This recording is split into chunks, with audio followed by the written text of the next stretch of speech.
Ladies and gentlemen, welcome to the second lecture in my third year as Gresham Professor of Music. And this series, if you remember, is called The Christian Singer from the Gospels to the Gothic Cathedrals. And before we go any further, let me introduce the singer who's going to sing for us this afternoon. Ladies and gentlemen, Catherine King.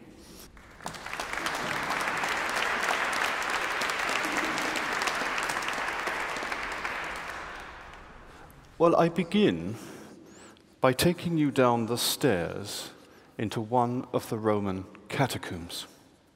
This one runs under the old Via Latina. Now, some of you, I'm sure, have made a journey like this before, so you know what to expect. The air becomes increasingly chill and dank as we descend.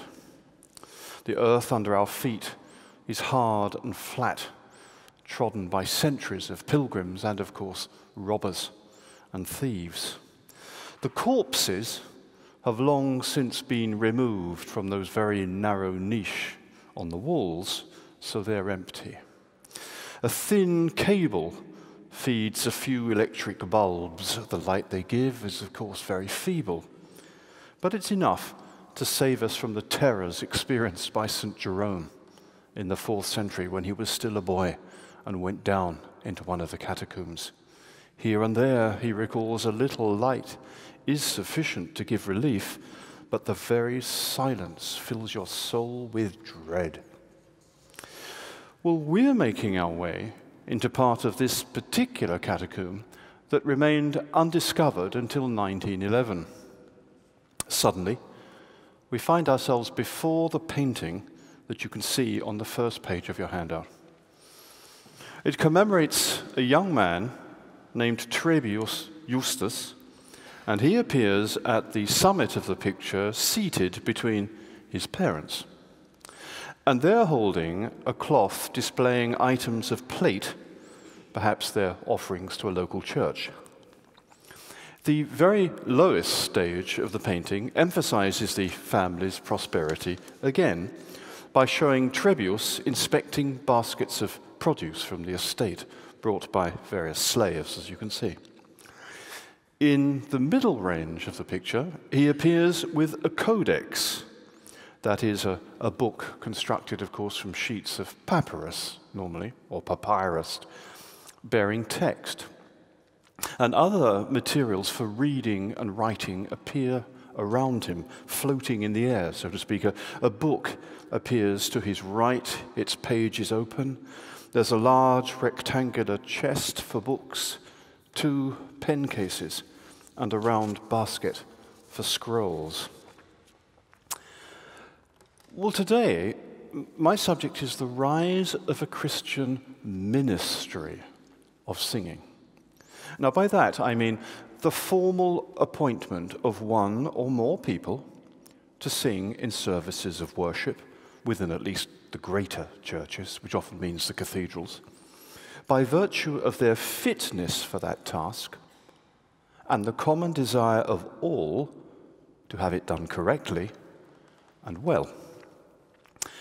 And what I'd like to suggest to you, what I want to try and put across, is that the charge of being a singer, the charge of singing, grew out of an earlier charge or ministry of reading, supported by just those skills that the picture of Trebius Justus celebrates. Then they are the fundamental pillars of a Roman education: grammar, Latin, rhetoric. So this means that the roots of Christian singing, viewed as an office, lie with the emergence of Scripture. That's to say, an established body of texts for an appointed reader to read. Now, you can see from the picture of Trebius Justus and how remarkable it is that this rather fine painting lay in the darkness for so many centuries before being rediscovered.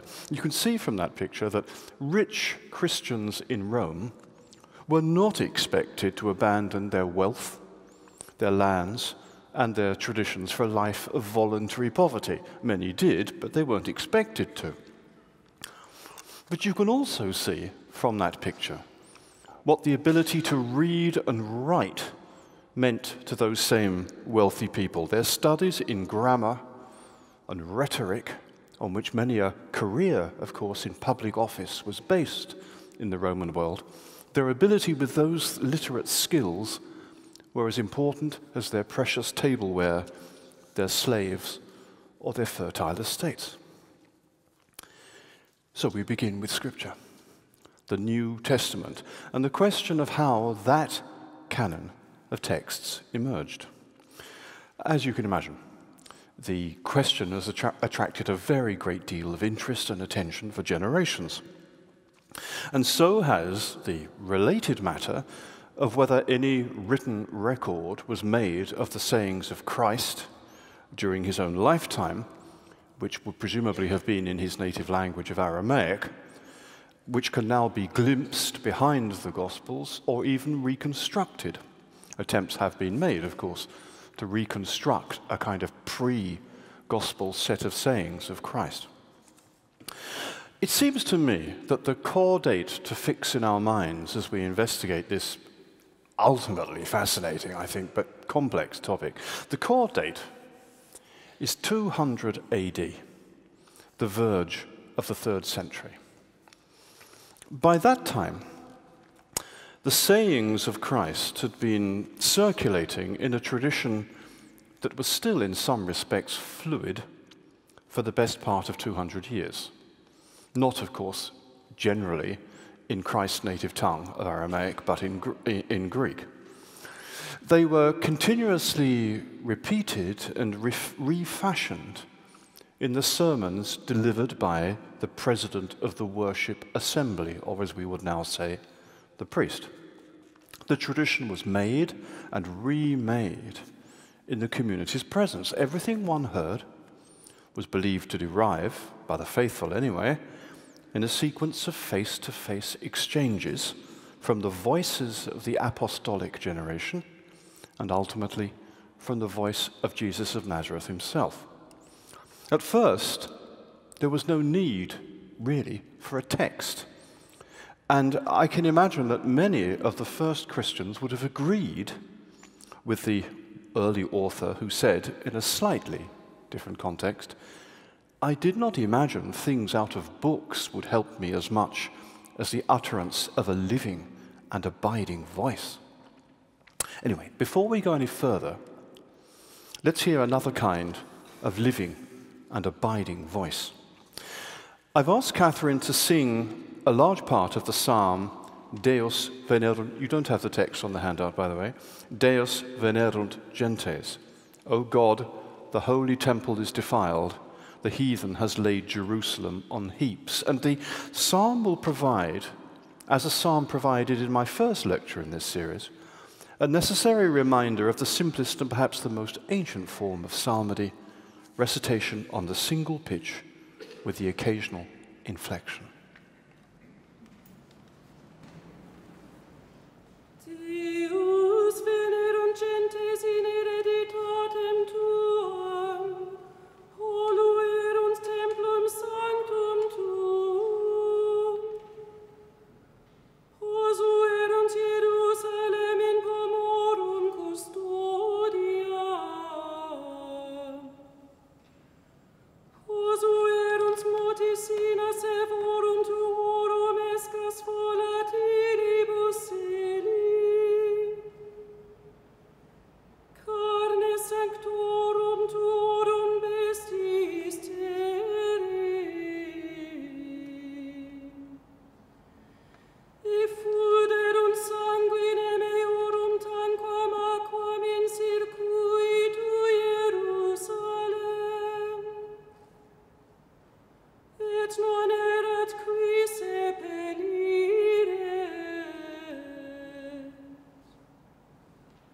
Facti sumus opprobrium vicinis nostris, substanatio et illusio isqui in circuitu nostro sunt.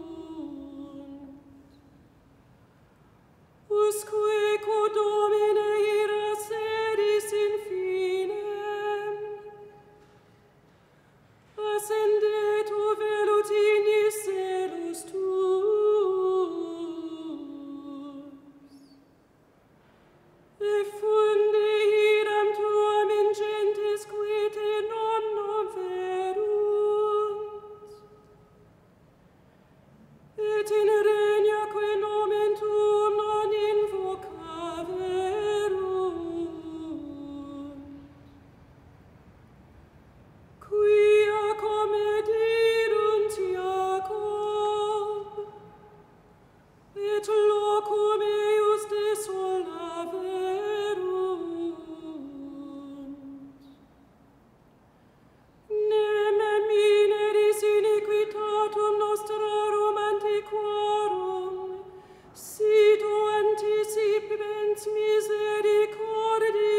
for much of the 2nd century, the situation with regards to the emerging gospel canon was still unstable. In Rome, about the year 150, and so about 120 years after the crucifixion, the writer commonly known now as Justin Martyr refers explicitly to what he calls readings from the memoirs of the apostles.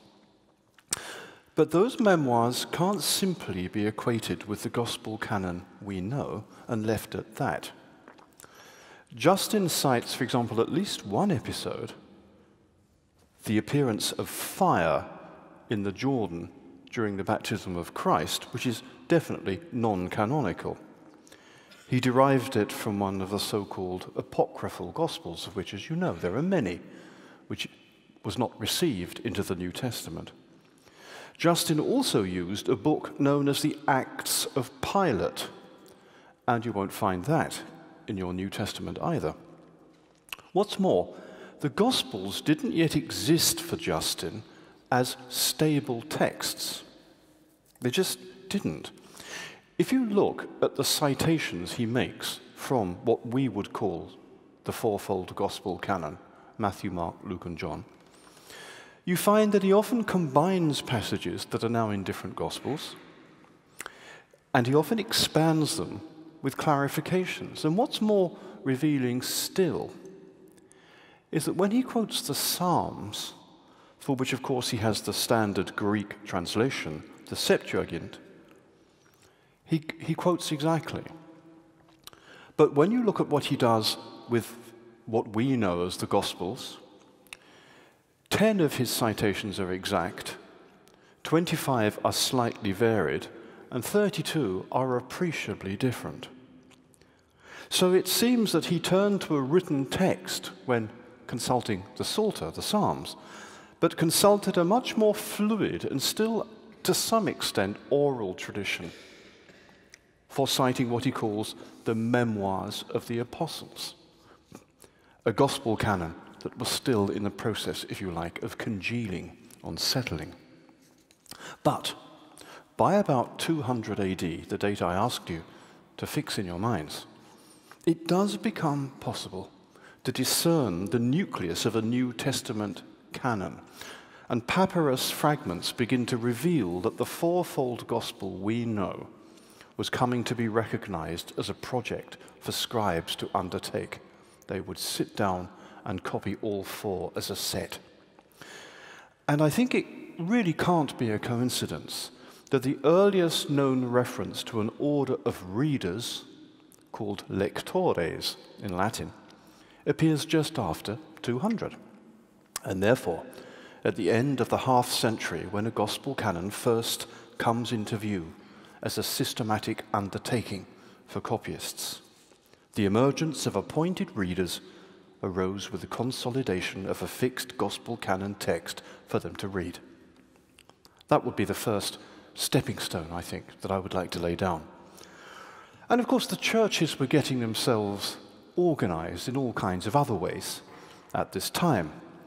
By the 3rd century, which we've now moved into, just after 200, Christians can be found seeking public places of worship, claiming parity with polytheists, or pagans, if you prefer. The process is obviously difficult to trace because there are very few relics of Christian monumental architecture before the 4th century, either in terms of archaeological sites or inscriptions, and much of the material lies in places where it's very difficult now for archaeologists to do work at all, such as Libya or Morocco. The traces of early Christianity are, as you might expect, especially rich in Roman Africa, very much one of the richest provinces of the empire. But even in the lifetime of St. Paul, so we're reaching back to the 40s and 50s, of the 1st century, even in the time of Paul, the private houses I said quite a bit about in my last lecture were not the only places where Christians might meet to worship. Paul actually preached in a hall in Ephesus, And a warehouse, or horeum, on the outskirts of Rome is mentioned as a meeting place in the non-canonical Acts of Paul. Old bathhouses, both public and private, make a significant but sporadic appearance as places adapted for Christian meetings. And they had an obvious advantage. You can imagine what it is.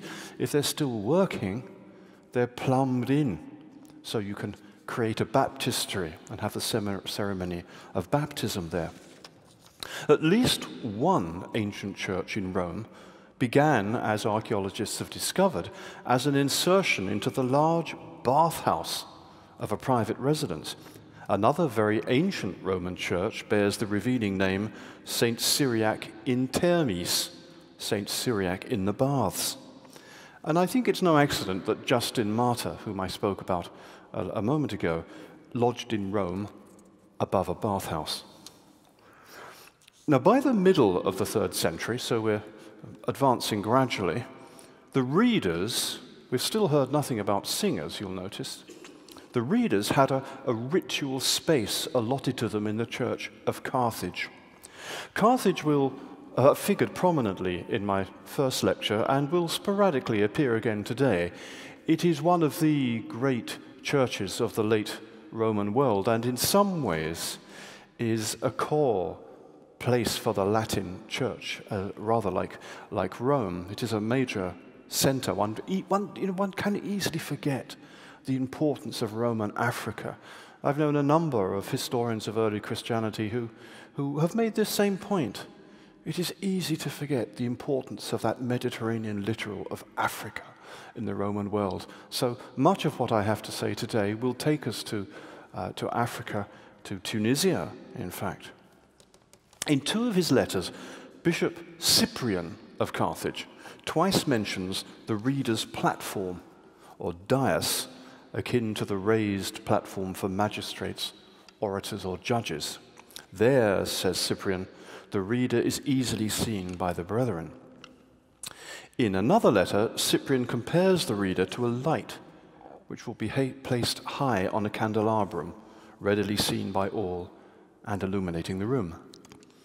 Through the conspicuous radiance of his glory, he may read the commandments and gospel of the Lord to all people. So, this means that well before Cyprian's death, and he died in 258, the Christians of Carthage, in what is now Tunisia, gathered for worship in a place with a fixture for the reader, something they could stand on to be seen, which was presumably placed at one end of a space being used as a proto-nave. We're talking about just the kind of structure that we have here at this moment. People in a nave looking at someone who is raised and reading. I'd now like you to hear another chant that probably represents a very early layer of music for Christian worship. You will all have heard of it. It's the Te Deum. You have the text pretty well complete on the handout. It's an ecstatic hymn of praise, often performed to celebrate a victory or a miraculous cure at the shrine of a saint.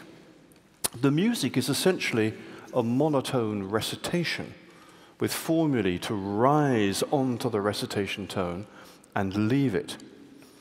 And it's widely believed that this is a very ancient piece of Christian ritual music indeed. The Te Deum was often performed to the sound of bells in the Middle Ages, and that's what you'll hear in this performance, which is, in fact, not given by Catherine, but is from a recording. The soloist is Stephen Charlesworth, but many of the singers in the choir answering him are friends of mine who are professional singers who are also soloists, really. Charles Daniels, James Gilchrist, Stephen Harold among them. So here is the Te Deum.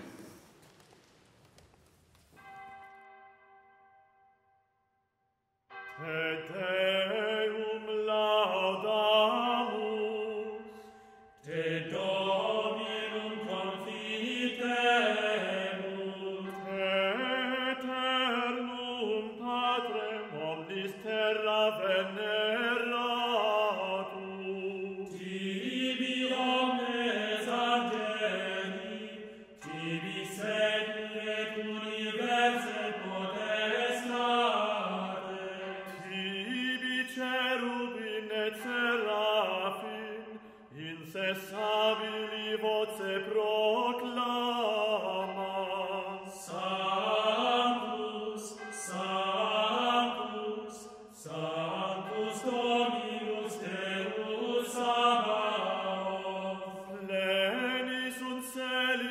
terra majestatis gloriae Tuae.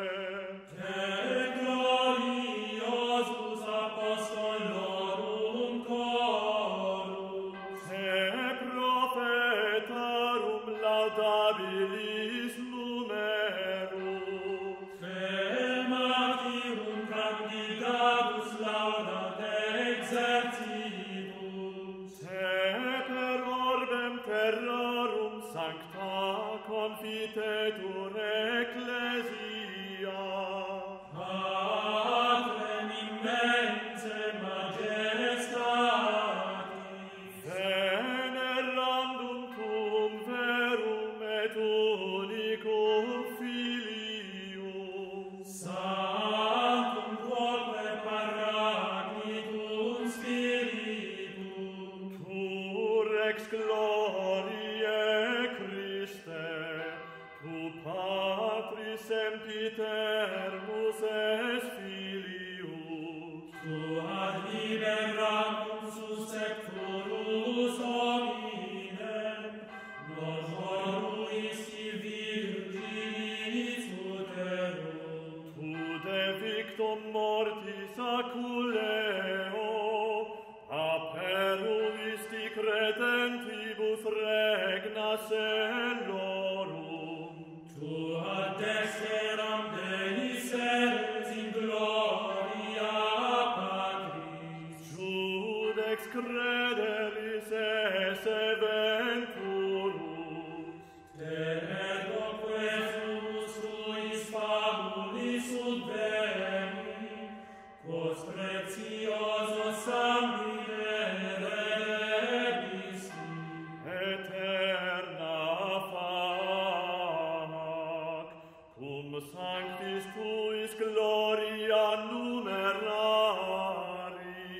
salvum fac populum tuum Domine, et benedice hereditati Tuae, et regeos, et extolle illos usque in aeternum, per singulos dies benedicimus te, et laudamus nomen tuum in saeculum, et in saeculum saeculi. Dignare Domine Deisto, sine peccatum nos custodire, miserere nostri Domine, miserere nostri. Fiat misericordia tua Domine superbos, quem ad bonum serravimus in te Domine speravi, non confunda in aeternum.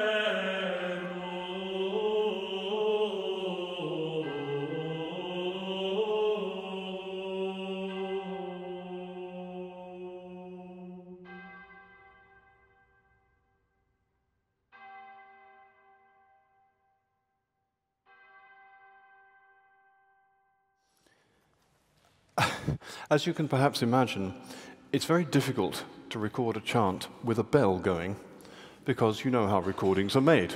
You make them in relatively short sections and do takes, and you edit them together according to the best of the takes. And what you find, of course, is that the bell is in the wrong place for the take that you need.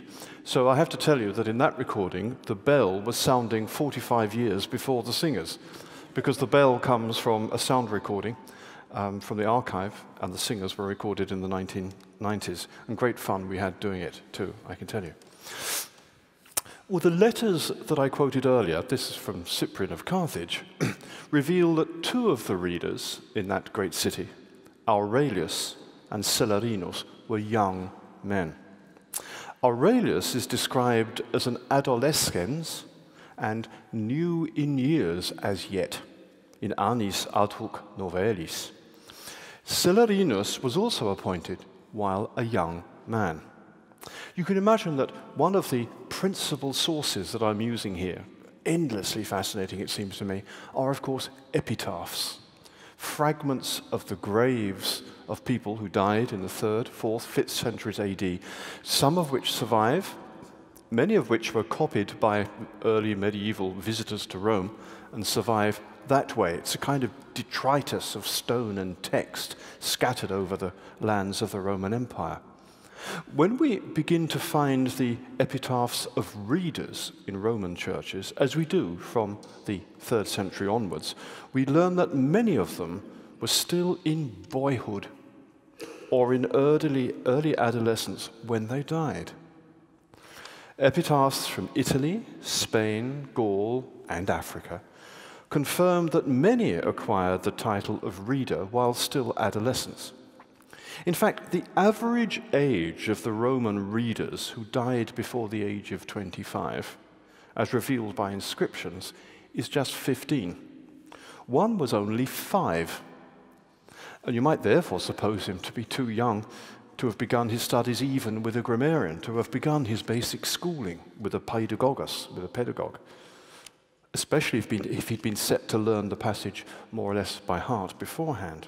Well, there are very few areas of life, it seems to me, where the continuities between pagan and Christian social attitudes are clearer than they are in the education of children.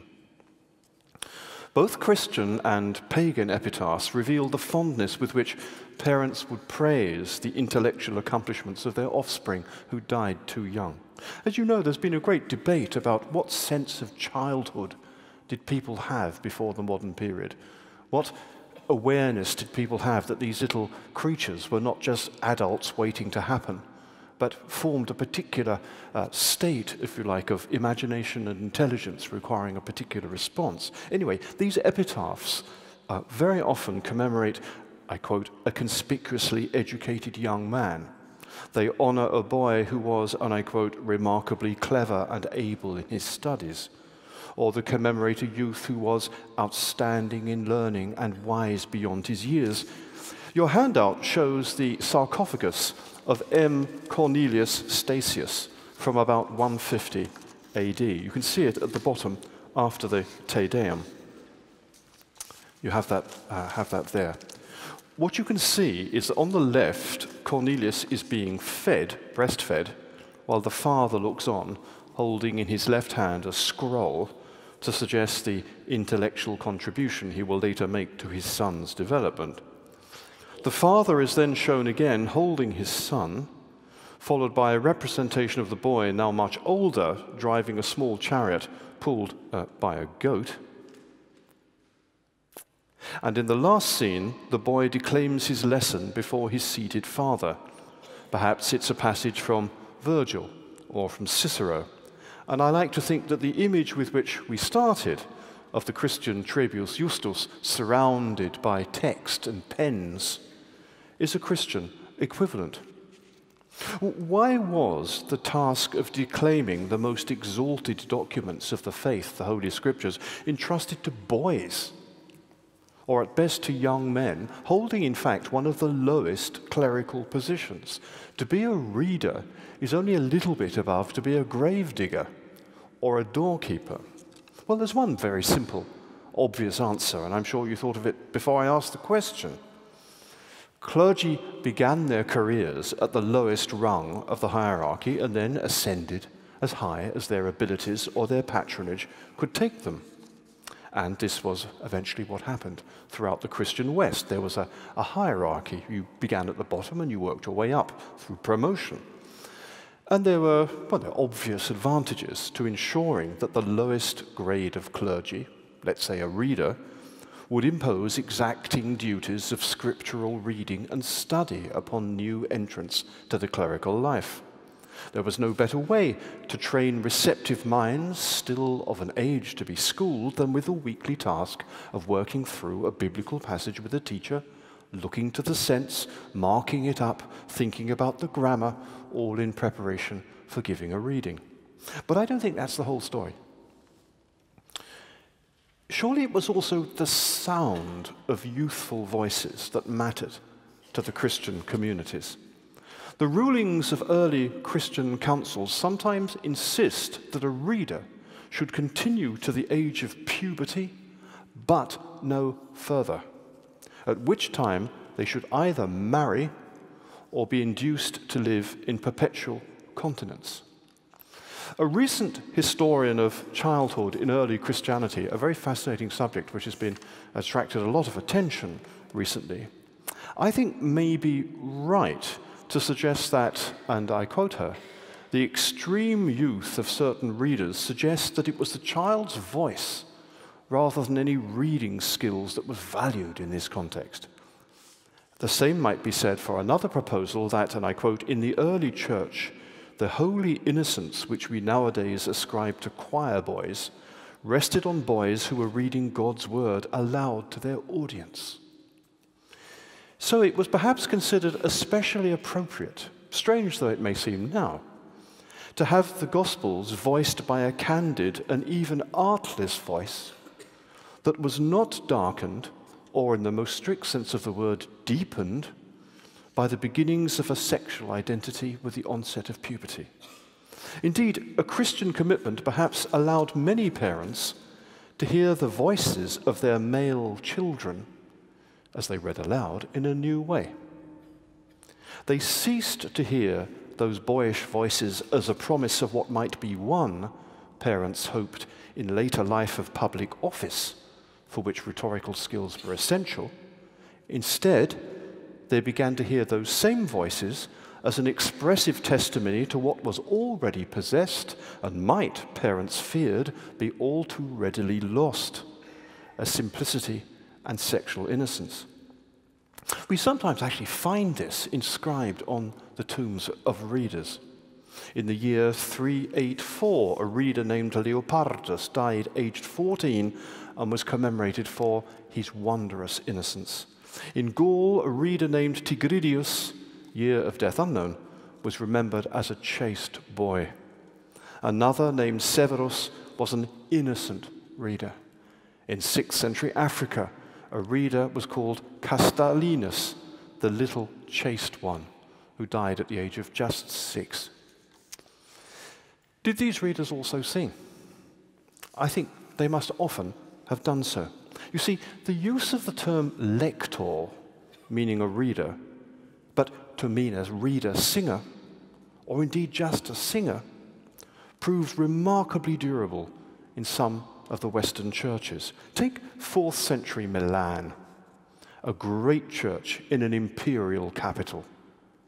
It was well understood there that, and I'm quoting St. Ambrose of Milan, its greatest 4th century bishop, some persons are more apt for giving readings and others for psalmody. But Ambrose never uses the term cantor in any of his writings. The singers in his church, I repeat, one of the most important in the late antique world, were called lectores. They were called readers. Looking around the Mediterranean, we find that a council convened in 572 in what is now northwest Portugal ruled that no person should sing or read, salere aut legere, unless they've been ordained a reader. And there may be echoes of the lector's musical duties in some of the oldest treatises on the grades of clerical office. One of them, in existence by 700, requires the reader to sing the lections, lectiones cantare, where the intended meaning of cantare may indeed be musical. Well, for reasons that will become clear, it's now time to hear a chant that goes well beyond the form of monotone recitation to a developed melody. This is the Easter gradual Haec Dies, this is the day that the Lord has made. And I've taken it from a manuscript prepared early in the 12th century for use in the Holy Sepulchre at Jerusalem.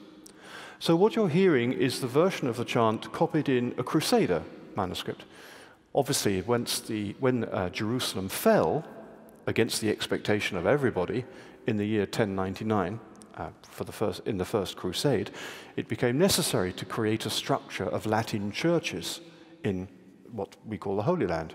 This is the Latin kingdom of Jerusalem. People had to be ferried out with books. Singers had to go out to create staffs of singers in the various churches. Greatest of all, of course, the Holy Sepulchre, containing both the reputed site of the crucifixion of Christ and his tomb.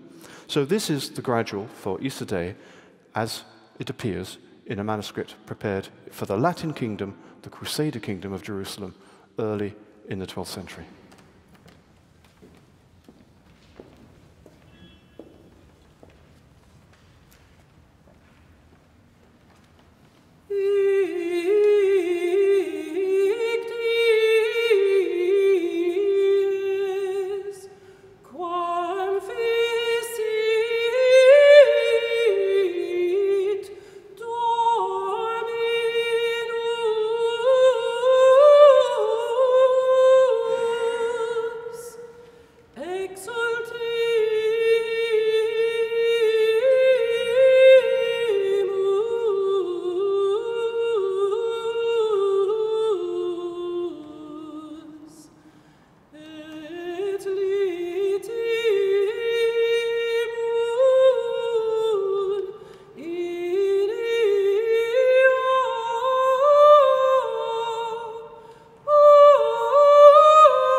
I wanted you to hear a melody rather than an ornamented form of intonation, because we are now, at last, on the verge of meeting people appointed, called singers.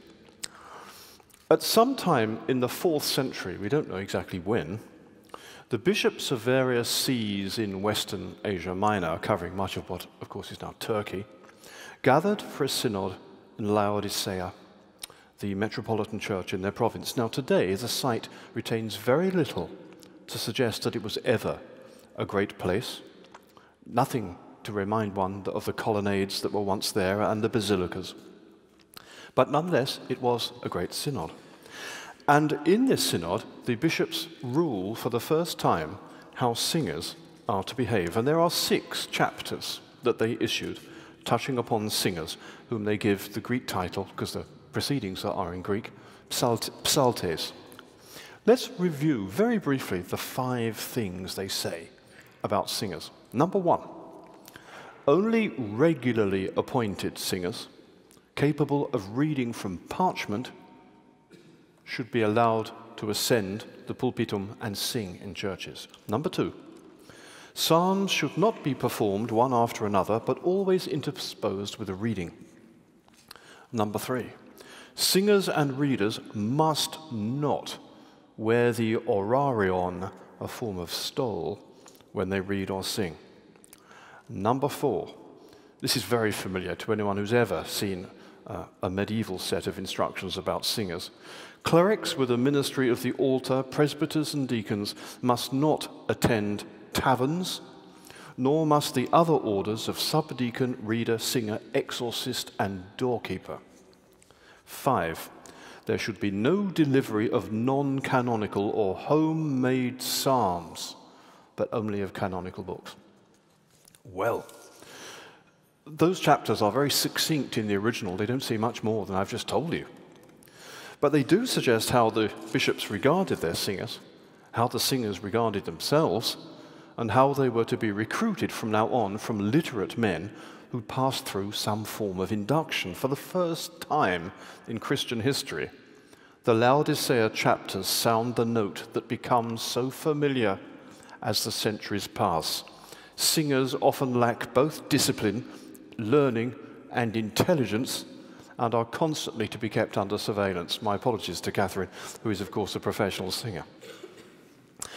One chapter that I paraphrase for you reveals that singers had ambition to wear the long stole, or orarion, widely associated with deacons, which of course is a much higher order.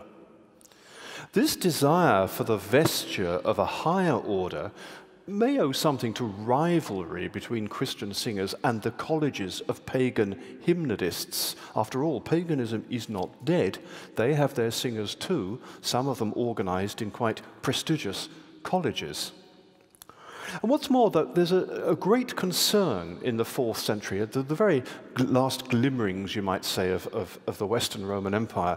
There is a great deal of concern with vesture, both in the military and in the bureaucracy. People are very much concerned with what they wear as a status, as a mark of status and office. The chapter concerning regularly appointed singers intercepts the church, I think, at a crucial moment in its extension of jurisdiction over ritual singers. From now on, only canonical singers are to be inducted into the office of psalmist. Canonical singers. This suggests, doesn't it, that singers had sometimes been admitted hitherto on an ad hoc basis without sufficient vetting of their abilities. From now on, they've got to be able to read from parchment, diptera, and there's no hint, though, of any investigation into their reputation for piety and no apparent scrutiny of their musical abilities. Previously, it seems, singers were selected from a broad constituency that either included illiterates or those accustomed to use cheaper and ephemeral copies of texts, not on parchment, but on papyrus, forming a continuum with amulets, prayers, hymns, financial accounts, and the other papyrus detritus of the late Roman world. Singers from now on have got to be able to construe a written text and divide the words correctly. The texts have to be on parchment, and that sounds like expensive copies of the scriptures to me, perhaps to be inspected by the bishops for their textual accuracy, canonicity, and orthodoxy. They may even be counterparts to the large and handsome manuscripts of the fourfold gospel and other texts that come into view during the 4th century. So, I'd like to close more or less where I began, and that is in one of the great cemeteries of Rome. We begin in the 4th century and into the 5th to find epitaphs of deacons who were regarded as fine singers. It seems increasingly that throughout the Western churches it was often the deacon who was required to be a gifted singer. And one mark of the status of these men is that their epitaphs are often in verse. You don't tend to get that with the epitaphs for acolytes, doorkeepers, gravediggers, exorcists, and so on, people at the bottom of the clerical pile.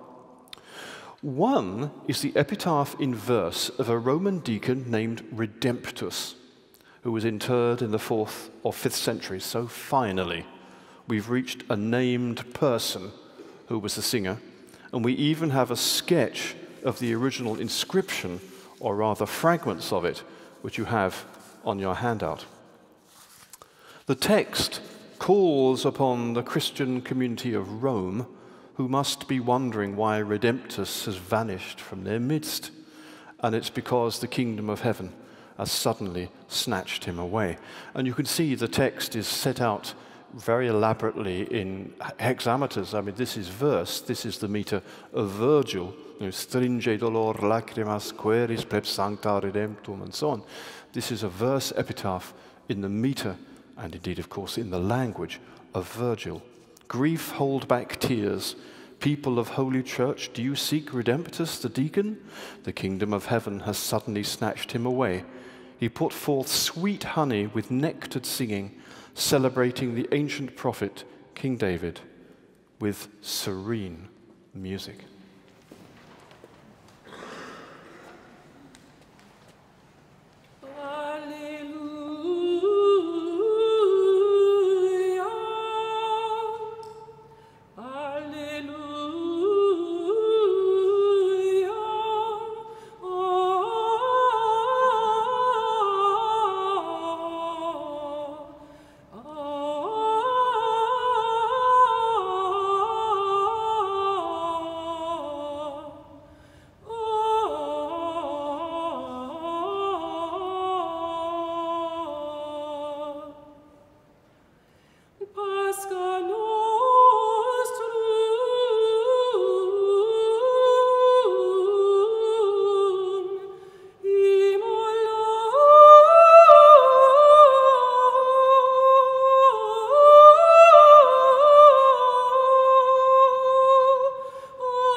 Thank you.